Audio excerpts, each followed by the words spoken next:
All right, let's get right into this explainer. Listen to me. Everybody looks at America today, the richest, most powerful country on the block, and they think it was some grand, inevitable master plan, right? Nah.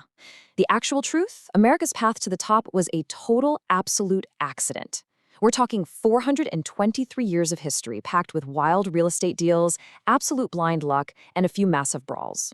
So you gotta ask, how did America actually become number one? It's wild when you really think about it, because for over 100 years after it was quote-unquote discovered, practically nobody wanted anything to do with North America.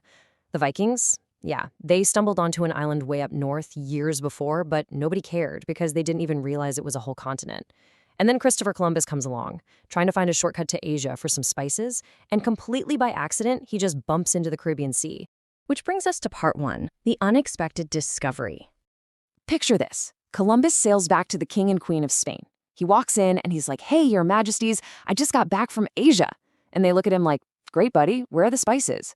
Columbus is standing there, empty-handed, sweating a little, and he goes, "Well, no spices yet, but listen, they've got lots and lots of gold."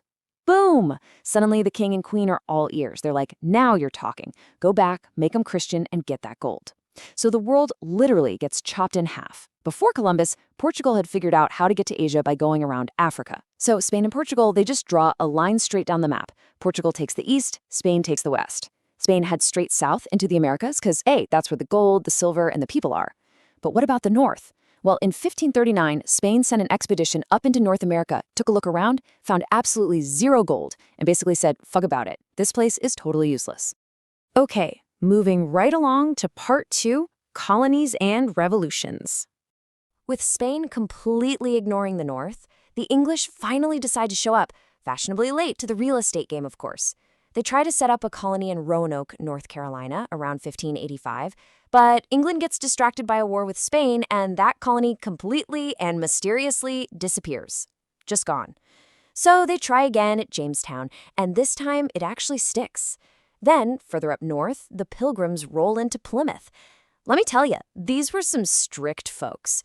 They literally outlawed gambling and celebrating Christmas. But hey, people kept coming anyway, and soon the East Coast was just covered in British colonies.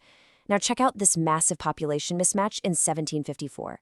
The French had been claiming the middle of the continent, but they've only got about 60,000 people there.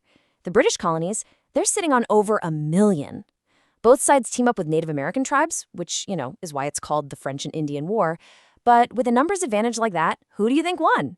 Yeah, exactly. The British absolutely sweep the floor, taking the win and all the French lands. But here is where the headache really starts. Britain wins the war, right? But they are totally broke. So they turn to the colonies and say, "Hey, we just spent a fortune saving your necks. Time to pay up with lots and lots of taxes." The colonists are like, "Excuse me? You can't tax us if we don't even get a vote in Parliament?" That argument turns into a fistfight, and that fistfight turns into a full-blown revolution. Boom, July 4th, 1776, they declare independence. But the absolute crucial point here is, after they finally won the war 5 years later, their first attempt at a government was a complete disaster. The states were acting like 13 completely separate countries. It was failing so fast that in 1789, the Founding Fathers had to completely hit reset and write a brand new constitution just to keep the lights on. Which sets us up for Section 3, Buying the West. So George Washington is president. The new government is actually working, but America is totally boxed in. Everything to the west belongs to Spain. So how do you grow? Well, you get a little help from a guy over in France named Napoleon. Napoleon takes over and makes a backroom deal to get the Louisiana territory back from Spain, and he's dreaming of this grand American empire. But then Napoleon changes his mind. He realizes he needs to invade Britain, and he needs cash, like yesterday. So when the Americans knock on his door just asking to buy the city of New Orleans to keep the Mississippi River open, Napoleon says, "Forget just New Orleans. I'll sell you the whole thing." For a cool $15 million bucks? I mean, that is the ultimate real estate steal. Overnight, America literally doubles in size. And honestly, they needed it because back then, the average American family was having 7 kids. They definitely needed the elbow room. And the real estate spree is officially on. In 1819, they buy Florida from Spain. Fast forward a bit, and Mexico wins its independence from Spain. Mexico invites Americans to settle down in Texas, but those Americans quickly outnumber the locals, say yeehaw, we're out of here, and form their own republic. By 1845, the U.S. decides to let Texas join the Union. Now that sparks a really nasty war with Mexico. America wins, pays Mexico $15 million for the Northern Territories, and then drops another $10 million 5 years later for a little more land down south. You add in a deal with the British for the Oregon Territory, and in just 50 years, America stretches all the way from sea to shining sea. Now, I gotta take a quick detour here because this is just too funny not to mention. With the mainland full, they still wanted more land. So Congress passes the Guano Islands Act. It literally says if an American finds an unclaimed island covered in bird droppings, which, by the way, they desperately needed for fertilizer, they can just claim it as U.S. soil. Hey, listen, if the rent in Brooklyn is getting too high for you, just go find a rock covered in bird poop and occupy it for Uncle Sam. Believe it or not, it's still a law on the books today. All right, let's get serious for a minute. Section 4, the Civil War Divider. On the outside, the country was absolutely booming. You had the gold rush out in California, free farmland up in Oregon. It looks like an absolute paradise.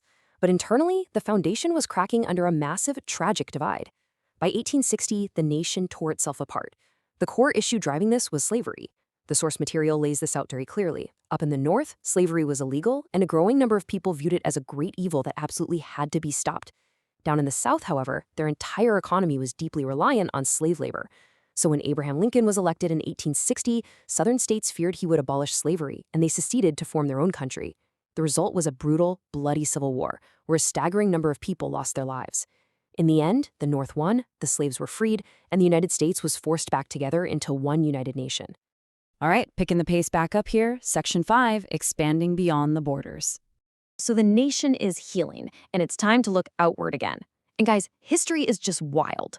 On the exact same night President Lincoln was assassinated, an assassin also tried to kill his Secretary of State, William Seward. Seward survives a brutal stabbing, recovers, and goes straight back to work. And what's his first big move? Negotiating a massive deal with the Russian Tsar. The Tsar wanted to unload Alaska, and Seward was buying. They sit down to negotiate. The Tsar's guy says, "We want $7 million." Seward doesn't even blink. He just goes, "Done." Just like that, for a measly $7 million, America scores another colossal chunk of land. Honestly, the Russian guy probably walked out of there thinking he should have asked for way more.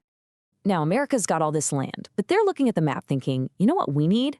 Tropical islands. The debate back home was fierce, right? Do we mind our own business or do we start protecting our interests overseas?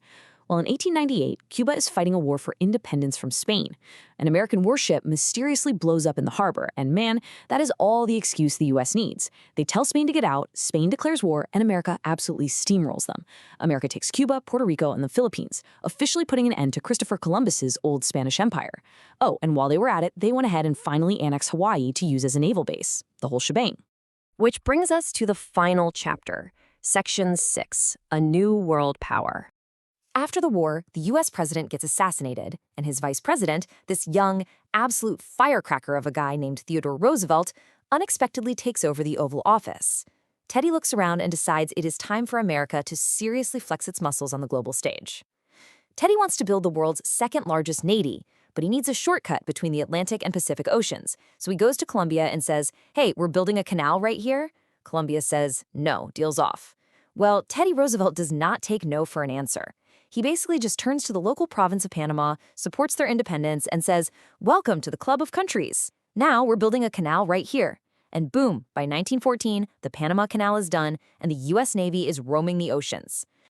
So the crucial takeaway from all this is, they went from a supposedly useless frozen north ignored by the Spanish to a scrambling bunch of 13 divided colonies, to a continent-spanning heavyweight pulling off the greatest real estate deals in history. By the time World War I kicks off in 1914, America has officially arrived as an undeniable, globe-spanning superpower.